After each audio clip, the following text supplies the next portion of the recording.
ഹോട്ടലത്തെ full AC എന്നാക്കിയത് ഞാനാണ്. ഓരോ തെങ്ങിനോളുണ്ട് ഓരോ AC. ഒറ്റ അണിമല ഞാൻ നിർത്തിയത്. പക്കളി തൈലത്തിൽ ലേശം സുർക്കിട്ട് കുടിച്ചാൽ ഒക്കെ ശരിയാവും. ഇപ്പൊ അങ്ങോട്ട് നടക്കുക. തൈലം കുടിച്ചേ മേനും കഞ്ചി മേനുണ്ടോ? എവിടെ AC? ഇങ്ങോട്ട് മാറിക്കേ. കരണ്ട് പിടിച്ച് കിടന്നാവും. ഒന്നും അറിയില്ല. എത്തത് അത് എന്റെ ശരിയാണ്. ഒരു കല്യാണം ഉണ്ടായിരുന്നു. അപ്പൊ അതിന് ഉണക്കാൻ വേണ്ടിട്ട് ഇതിനുള്ളിലോ? ലേശം തണുത്തോട്ട് വിചാരിച്ചിട്ടാ. അട്ടപ്പെട്ടിയേട്ടാ, ഇതില് വേണ്ടാത്ത കൊറേ സാധനങ്ങളുണ്ട് കേട്ടോ. ആ ഇതൊക്കെ നല്ല വശാലേ. ഇതൊക്കെ എന്ത് ഇതിമ്മളൊന്നും പിടിച്ചാണി. അതാണ് ഫേസ്. അതിമ പിടിച്ചാൻ പാടില്ല. ആ സ്വിച്ച് ഓഫ് ആക്കി ഞാൻ ഇതൊന്ന് കൂർപ്പിച്ചാട്ടെ.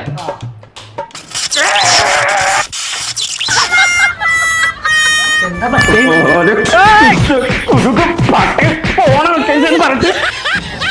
പണിയാ കഴിച്ചു ഞാൻ മനസ്സിന്റെ ജീവൻ കളയാൻ വേണ്ടിട്ട് ഓരോരോ കൊടുക്കാണ്ടേ.